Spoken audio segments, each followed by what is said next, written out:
Welcome to the Fire and Earth podcast with your hosts, Jason Mefford and Kathy Gruber. Fire and Earth, giving you the keys to unlock your limitless potential.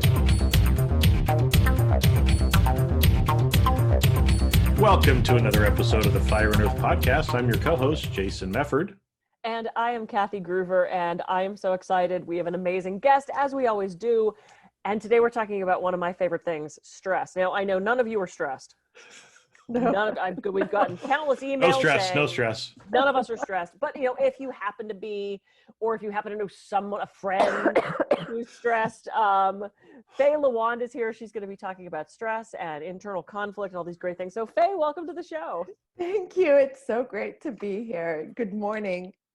Good morning, good afternoon, good evening. We don't know. Yeah, good evening, exactly. Wherever and whenever you're listening to this. It doesn't matter. Time is an illusion.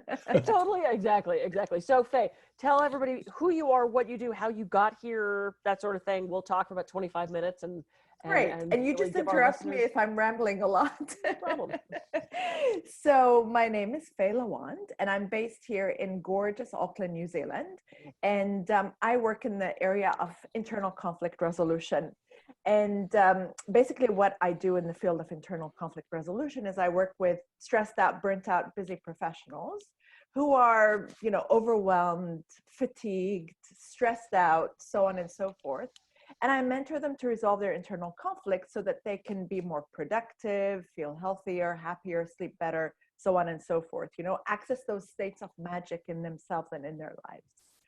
And how I came to this work, when I was 12 and we were going around in circles in a classroom and my teacher asked, what do you want to be when you grow up? I had no idea. And I certainly did not know I wanted to be an internal conflict resolution expert. Yeah. I never heard of that before. What is that? What is that? But, it stemmed from my own personal journey with stress, burnout, and fatigue. And I was born in the Middle East shortly before the Lebanese Civil War of 1975. And that was, one of the longest, bloodiest, most drawn out wars. It claimed hundreds of thousands of lives, and it drove many, many, many more away from the country. And we were part of that statistic. We left the country pretty early on, in the area of conflict pretty early on. I was about 5 when we left. And so I grew up thinking and believing the narrative that I heard. We left early, we were unaffected by the war, and that's how I lived my life. But my life wasn't reflecting those states of and experiences of gratitude. Life was a struggle, life was difficult, and it really caught up with me in a very, very real way around the time that I turned 40, around that time. A very interesting midlife crisis. And everything was falling apart then, everything. My career, my relationships, my relationship with myself was terrible. And then obviously it was my health, and I got a very, very scary health diagnosis around that time. And that's really stopped me in my tracks. And I knew at that point that I had 2 choices. Either I continue, the way I was going, living life on autopilot, having no idea, of really examining what's going on and how my choices, my internal choices and my internal reality are contributing to where I am and how I'm feeling, or I take a different route. But the thing is, I didn't know what I now know. I didn't know how to get started. This is the thing. I knew I needed to do something different, but where do you go? Because the traditional, what was prescribed then was medication and talk therapy, and neither one actually felt right for me. I went to talk therapy and I actually felt worse, going round and round and round in circles, talking about the problem. It's just, it was awful. Right. And then, that's the way the universe works. Someone mentioned to me this thing about the subconscious mind. I had never even heard of the subconscious mind. Can you believe it? I had never heard of the subconscious mind, but it made sense. It's this, this part of yourself that stores all your emotions and all your memories, and it drives your behavior and your reality. I'm like, oh, this is cool. I want to try it out. So I immediately booked in with a hypnotherapist. But you guys, when I got there, I was so skeptical, as so many of our clients are when they come to us, right? And the hypnotherapist she wasn't interested in talking about my problem. She's like, okay, just very generally, what do you want to change in your life, and how do you want to feel? And then she took me back to the very first time that the root cause of the experiences in my life currently. And my mind went back to the time when I was about 4 or 5 years old and we're fleeing the war zone. And there were missiles overhead and sniper fire in the distance. And like, I was a kid, it was nighttime. You know, my brother was 3, my younger brother, my little sister was 1 year old, and it was my mom alone because my dad was caught outside the country. And here's my mom, you know, with 3 kids fleeing a war zone, and kids are crying, and she had no idea what to do. So she just pushed our heads under the seats, and I couldn't breathe and I was choking. And my subconscious mind, obviously, you know, went into shock. My nervous system went into shock, into sympathetic overdrive. And because that was never dealt with, it was locked. It remained locked in my nervous system and was creating all those imbalances for all those years. Now, the skepticism was, well, how could something that happened when I was 5 have anything to do with where I am right now, you know, as a grown woman, with my career, with my relationships, with my interactivity with the public world? But obviously now I know differently. And then when the skepticism subsided, it took a few months actually for the skepticism to subside. You know, I then went on to do a lot more of the work, and the rest is history, you know. And then when my life healed and improved and really, really transformed, because it really transformed, it kind of felt like the next natural thing to do was to start, you know, sharing it with people. And then before you know it, that transformed into what I'm doing now. Yeah. Well, and here's what I love about this story, Faye, is because you'd have somebody say, you were only 5. You don't even know if that memory was real. You don't know if that actually happened. I don't give a fuck. I don't care. As a hypnotherapist, it doesn't matter. I don't care what story you make up. This is why when I do past life regression with people and they say, oh, I couldn't have been, you know, a slave in Russia. I'm like, make up whatever story you want. Your subconscious uses symbols. It uses images. It uses numbers and archetypes. That's how we get to the root of these problems. So I love that you shared that. Thank you for sharing that. And it doesn't matter if you made it up. I mean, if it led towards healing, it's an imprint on the mind, you know. And like, why did the subconscious mind hold on to that imprint and not another imprint, right? And that imprint was creating an emotional charge that was doing something that wasn't to my benefit. So it's been great. I love it. Thank you. Yeah. Jason, you have thoughts? Well, because I was going to say too, I mean, it's you know, a lot of times we don't know consciously, or we try to figure out consciously, why am I having trouble in this relationship? Why is this falling apart? Why, right? And we go crazy asking ourselves why. There's a reason. It's usually in that subconscious, right? And that's why using some of these things that we talk about on the podcast, like hypnotherapy, is one of the ways to be able to access that. And so I think it's almost even fitting, you know, that you kind of went from a war zone experience, you know, there when you were 4 or 5, to, I'm sure your life at 40 probably felt like a war zone too. And it's on the inside, right? And so it's interesting how that carries forward, you know, and until that block is released, you can't move on, because you just constantly feel like you're in that war zone still. And the interesting thing is, like, I was living, you know, because when we left Lebanon, you know, after a lot of moving around, eventually I settled down in North America, and I was living in Canada. I'm a naturalized Canadian. I mean, you can't get any more peaceful than a place like Canada, but yet there was no peace, you know. And this is what I tell all my clients right now. Like, okay, yeah, sure, I was born in an area of conflict, so it's an obvious conflict situation, but you don't need to have been born in a conflict to feel lack of peace on the inside and lack of equilibrium on the inside. You know, like, we all have these things that aren't resolved on the inside that rob us of internal states of peace and joy and equanimity and equilibrium. Right. Well, there's also this myth that if I only was in a different place, I'd be happy. If I only had a different job, I'd be happy. If only I had more money, I'd be happy. If only my back worked better, I'd be happy. And it's like, that's that judge, that's that inner judge that's judging that situation. And we have to realize that no matter what is happening outside of ourselves, we have to find that peace and that happiness and joy inside of ourselves, and that's a choice. And I agree with you about talk. I've done so much talk therapy, and there are so many times you leave going, all right, well, this is the 13th time I've talked about my mother. Do we want to get to a resolution on that? Like, why am I bringing this up if we're just going to talk around it and not change my inner experience of it? Yes. So, I mean, you know, there's definitely a role to talk, like there definitely has a lot of benefit. It's good to understand, to have an intellectual understanding and framework of what happened, you know, but that's not going to resolve your internal experience, as we know. And this is why, you know, in the work that we do, you know, I have people that come to me, they've been to therapists for 40 years. And then after, we know the power of the subconscious mind. It's not any magic that we do per se. It's we facilitate our clients to access those internal states of magic, because on the other side of the nervous system that isn't about stress, that's where the magic lies. That's where the part of ourselves that can do creativity and problem solving and happiness and joy and bliss and spontaneous healing.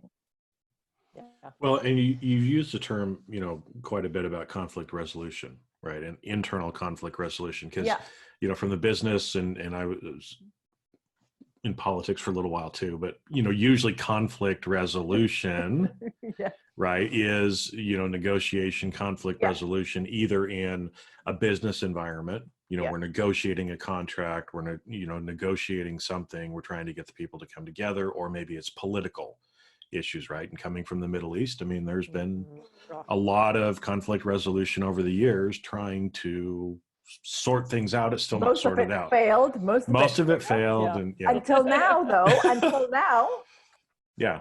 But so how do you, because when you talk about that from an internal conflict resolution, how does that kind of look? How do we, you know, because I know, I'm guessing a lot of other people might be saying, well, I kind of understand it when it's like two people doing it, right? But how do you do it with yourself? Right. So you need a system. You need a system and a structured approach, right? And so after my journey and this wasn't my journey, didn't only just involve hypnotherapy. It was delving into all those internal modalities that bring about healing. The practices of yoga therapy, yoga philosophy, the practices of Advaita, Vedanta, and Iris, NLP, of course, Taoism, so on and so forth. So, you know, I've done a lot of study in that area in order to bring, you know, peace and healing and equilibrium to my life. And I've kind of like drawn together and then coded everything into a structured step-by-step approach. And there's 7 steps to that internal conflict resolution piece. And I'm very happy to share, I actually have a short video that's about like 13 minutes with a viewing guide and a list that lists out all of the steps, and your viewers are very welcome, very, very welcome to it. And basically the 7 steps, I like to think of each step as like an actionable thing that you can do right away to take you from where you are to feeling more like you want to feel. And the first one begins, and you mentioned that earlier, Kathy, it's assuming responsibility. You know, it's so important to actually say, you know, to declare and claim, I want something different, you know, and I'm willing to commit to a different outcome, and I'm willing to commit to whatever it takes for that different outcome, because there really are no quick fixes. There is no, even though these things allow you to magically transform, but it's not a magical fix, right? You have to take responsibility for it. Yeah. When the second step is resetting the nervous system. You know, like this is so important, because yes, we are born with a part of our mind, a part of our brain that does stress for a reason, but we are also equipped with another part of the brain that can do the opposite and help us reset. But where we get into trouble, even though we have a very complex nervous system, is we override that part of the nervous system that knows how to restore and reset. So super important to take time to reset the nervous system. And that can look like so many things. And it doesn't have to be meditation, and it doesn't have to be yoga, but it needs to be something. The other thing is that we need to release the physical tensions from the physical body, because you know, the mind lives in the body. It doesn't live between the ears. And when we feel, you know, when we feel overwhelmed or anxious, or when there's tensions in the mind, I mean, we know that the body feels yucky. It feels tense and constricted and tight. And if we're not doing something regularly to release those tensions from the physical body, they're going to get trapped. They're going to get trapped and they're going to create imbalances in the physical body. And when we talk about releasing tensions from the physical body, I mean, that can also take many forms and formats. Any type of body work. I'm a big fan, and I also teach that in my own work, of yin yoga and qigong, you know, because that's very good for releasing myofascia, you know, tensions from fascia, myofascia, but also the meridians of the body. Because, excuse me, and tapping is another one, because as we know, you know, there's pressure points in the body that correlate to certain emotional responses. Excuse me. The other one is connecting to resources. And by resources, I mean internal resources and external resources. I mean, we all have inner strengths. We all have inner capabilities. We all have inner resources that are veiled, unexamined, untapped into. But we also have resources in our life that can really be quite powerful and really quite uplifting, but we need to spend time to harness those, cultivate those, and connect to them. Because a connected brain, when your brain and your nervous system are in a zone of connection, we know it can't do the problem behavior. Yeah, because it's a totally opposite branch of the nervous system. So the more you can practice connection, the more you move away from those troubling states of internal conflict. Yeah, the and I other, think, well, I'm just jumping on that one. I think part of it is spending time in those resources. yes. So it's like I kind of picture the National Lampoon's Vacation is one of my favorite silly movies, and he's rushing through the country and he's trying to see everything, and they get to the Grand Canyon and he goes, beautiful, and he goes to get back in the car. Right? It's like you have to actually spend time in that resource. You can't be like, okay, and did that one okay, you know. I tend to do that.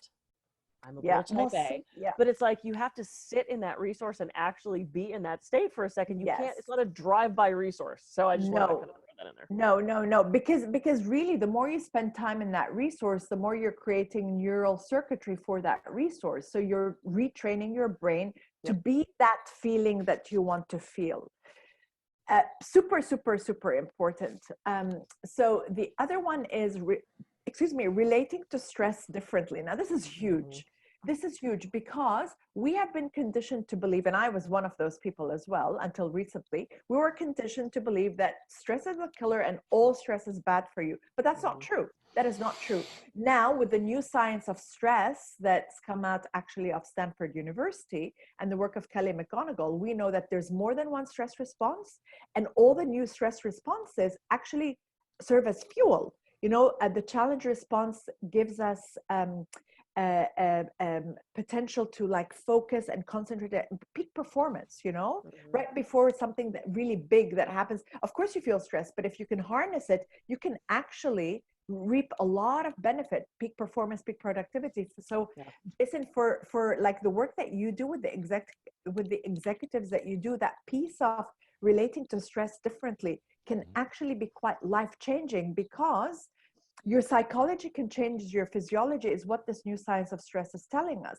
That when you change your mindset about how you're relating to stress, you can actually access unique biochemical profiles that correlate to certain unique coping strategies that are extremely resourceful. But the key is the mindset, right? If you keep going around saying, oh, stress is bad, well, you're going to cut yourself off from those resources and create additional stress for yourself. Because yes, life is stressful and it's not going to go away, but not all stress needs to be bad. So a big part of the work that I do is around teaching clients to relate to stress differently.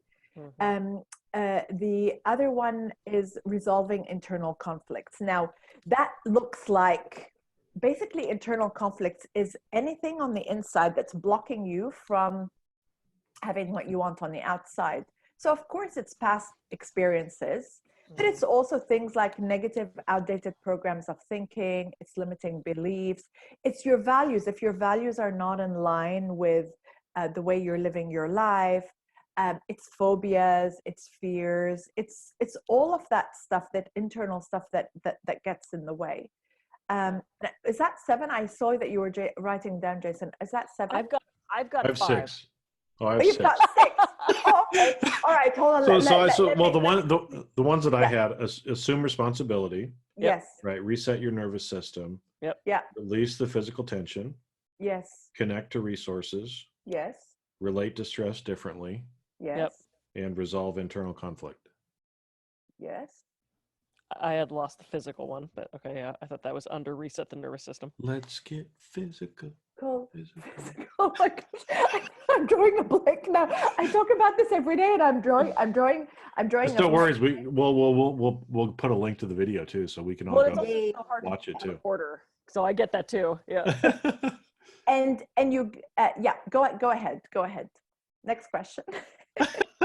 No, it's great. No, yeah, I've got lists of things too where it's like, well, but Jason, talking about the internal conflict aspect of this, it's the ego states. It's what Mike Mandel talked about. It's what you and I have talked about. It's that, one part of you wants to lay down and sleep, and the other part of you is like, no, you have to work right now. You have to work right now. Yeah. And, you know as well as I do, stress is a perception. I do Yes. flying trapeze. People think that's terrifying. I think it's the most relaxing, fun thing in the world. So stress is that perception, and we all have a different hardiness for stress. We all have a different idea of stress. Yes. And I remember a client, she called me in a panic. She's like, I'm getting ready to leave on a trip. Can I do 15 minutes earlier and really help me? And I went, okay. So she shows up 15 minutes earlier. She's clearly stressed. She's a basket case. I finally, she's like, oh, thank you so much for changing this. And I have so much to do. She was freaking out. And I said, when's your trip? Thinking, holy shit, she's got to rush to the airport right now. She goes, next Wednesday. Oh my God. And I'm like, Oh my gosh. She's gonna be a basket case for a week. Oh my gosh. what? But for some reason that triggered her stress. And me, I'm so used to traveling.